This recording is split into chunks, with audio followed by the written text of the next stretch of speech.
in order to prosecute this next conversation, we need to take a look at the goals this government set at the start of this year 2021, which is winding down now. And across some levels, the president, in his New Year message, spoke about some of the plans he has for the country. So to take a look at how well this government has performed, as well as some other major events like you've seen the Electoral Act Amendment Bill at the National Assembly. We're joined, as I said earlier on, by Mr. Shehu Gabam, the National Secretary of the SDP. Mr. Gabam, thank you for joining us on the program this evening. So, I mean, we've seen some of the promises. Thank you. We've seen some of the promises that the president made at the start of this year, 2021. And just across those key sectors, which is youth empowerment, the economy, and security, what will be your rating? Well, let me start by saying that Merry Christmas to all our brothers and sisters and a prosperous New Year. Given the situation at hand, and the New Year message by Mr. President, and given the situation on ground, you know that these are normal rhetorics coming from the executive, as usual. You know, at the beginning of his administration, his fundamental focus is one, corruption, security, empowerment or employment of the youth, which constitutes the large percentage of Nigerians. In all these three, none is working. And if you further take into analysis of what he has said, he talked about, you know, in the absence of having a secured environment where the lives of citizens and their property are being secured, and the absence of having a conducive political environment, there will be no economic development. The same president said so. So if you categorize these, and you take deep analysis of what is going on. One, the security situation is degenerating on a daily basis. Even today, as we are talking, things are going very badly, very nasty. Hearts are being broken. More children are being turned into orphans. Women are being turned into widows. People, foodstuff, are being burned into ashes as we are talking. So in terms of providing security for people to leverage on, and for investors to come in, you can say it's almost an impossible situation. In terms of the political environment is extremely very chaotic, being generated by unnecessary things brought into the Electoral Act, instead of focusing on fundamental issues that would have strengthened our electoral processes, that would have strengthened the sanctity of the process, and that would have given INEC a lot of powers to take away unnecessary litigations. You see bringing direct primaries, taking away certain rights and privileges of political parties that was approved by the convention and their constitution, created the kind of situation that we have seen. So on both sides, we are almost at a very turmoil situation, economically, politically, and security-wise. So I think it's far beyond a sweet talk, the situation where the country is at a crossroads. We all need to put our hands on deck, work together as Nigerians. We don't have any other nation except Nigeria. We must be committed to our country. And nobody have a monopoly of information or capacity to generate ideas on things, how things can be done. We have seen other administrations where they have excelled in certain areas, where they have issues in certain areas. This government is not liking in terms of searching for where other predecessors have done well, where they have failed, so that they can move on. And we have surplus of intellectuals in this country, people with capacity, with leadership responsibilities and qualities that has been abandoned, not being consulted. Even the former head of state that have served this country in different capacities, with their experience, I thought that President Buhari, being a former military head of state, now democratically elected president, that have campaigned on variety of issues, ought to have put every sentiment aside, put the nation first, and consult leaders that have capacity to add value to his government. And at the end of the day, he is the one to take credit, not any other person. So things are in turmoil. The New Year or Christmas message is good for the president to say things that are sweet. But what is on ground contradicts absolutely what the president have said.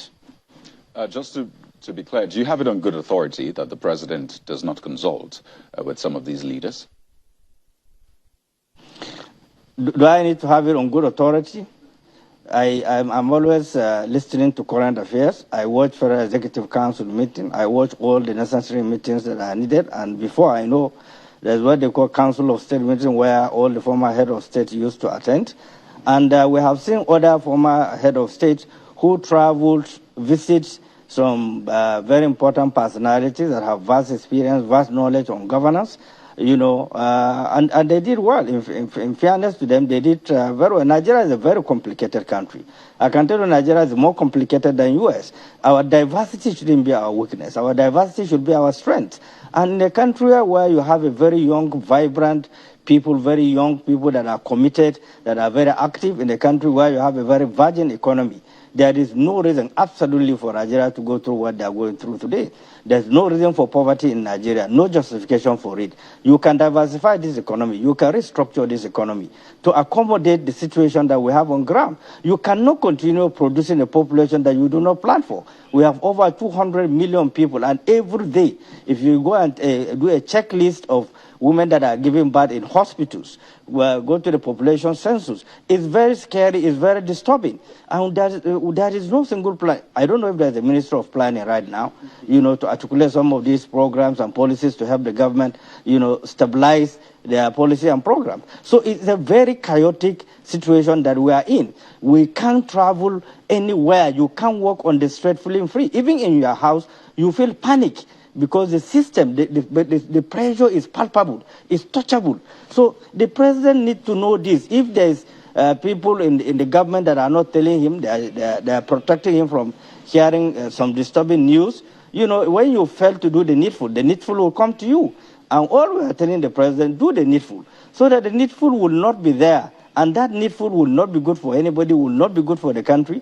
As big as Nigeria, one of the biggest, populated country, with over 200 million, every commercial activity you needed, the population will consume it. Even if you are producing toothpick, it will give you a lot of resources that you need. Not to talk of a nation that is so diverse and endowed with so many natural mineral resources in every state of the Federation.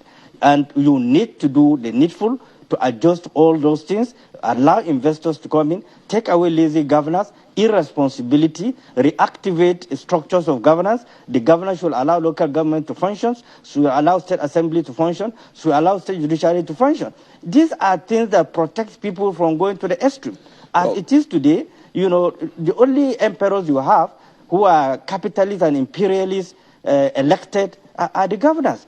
I'm not shifting the entire security situation to the president and commander-in-chief, because governors are president in their own right, in their own states. They legislate over their state. They have state assembly. They have state judiciary. But what happens? What is going on in the states where you see 300, 100 people riding on a bike? Kidnapping people cannot be traced. How do you justify a situation where trillions were invested in buying the best sophisticated machines, surveillance equipment, and yet people cannot be detected? How do you explain? How can a Ministry of Communication and NCC explain people can be kidnapped, communicating with kidnappers, negotiating with kidnappers, and the location cannot be dictated? How do you explain this as a nation? No matter how you look at it, no matter how sympathetic you are to the government, you have to understand that the country is going through tremendous trial. The challenges are enormous, and that is why it has overrun the government. It has overstretched our security apparatus that are doing excellently well, despite the shortcomings. We must commend our security agencies that are going extra mile to make sure this country is safe, despite lack of what it takes in terms of being properly equipped. How do you defend police officers that will be on the road, liking what to eat, have no food to feed their family, have no food, shoes to wear, are going with slippers, carrying AK-47, escorting people, spreading money everywhere, Gabam, in weddings that runs into billions, governors spending billions to organize weddings, and you have investigating agencies, EFCC. Right. How do you defend I need to that? put in a question or two as we wind down. I mean, because we have quite a number of areas to cover. And, we're counting down to a new year. the president, as expected, will eventually still put out a New Year message and still speak about some of the goals to achieve in the new year. So for you, being a leader in a party, and by extension, leader of people, I mean, you must have gleaned, ideas from the people, you know where the shoe pinches and the rest. What must this government get right in this coming new year, if you were to set an agenda for the government?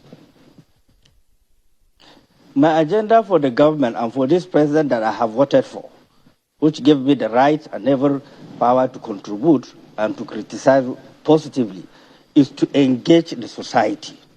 There's so much interference. There's so much agitations. There's attempt for secessionists. These are political issues that can be brought around political table. The president must invite all political parties together, listen to them, listen to the issues, listen to the grievances, and deal with it diplomatically as the president and commander-in-chief. The president must look at what is happening in the field, where people are being killed unchallenged, where people are disappearing unchallenged. Largely, the president must look into this. What is happening? What is the main issue? Was it that the officers that are in the field carrying these operations are not properly being taken care of, or were not properly being motivated? What is happening? Something must go wrong. A lot of things are ongoing. As the president and commander-in-chief, my expectation is that he is the father of the country. He must bring everybody under check. He must develop a capacity to engage the society. He must develop a capacity to bring in people that have the capacity to market the policies and programs of government. You don't have one. Anything that happens, you will hear nasty, reactions from government handlers. This is not the way to run the government. I've been around it. I was among the founders of PDP from G7. I have sacrificed for this country. I've been to every state of the Federation of Nigeria. We cannot sit down and allow hundreds of thousands and millions of our youth on the street have gone into drugs because of frustration, are into a lot of scams, not that they wish to do it, but because there is failure of priority. In the absence of prioritizing leadership and governance, Mr. Gabam, these are unpreventable consequences that will continue to go through. I'd like to thank you so much, Mr. Shehu Gabam, the National Secretary of the SDP. Thank you so much for sharing your thoughts with us on the program tonight. My great pleasure. Thank you.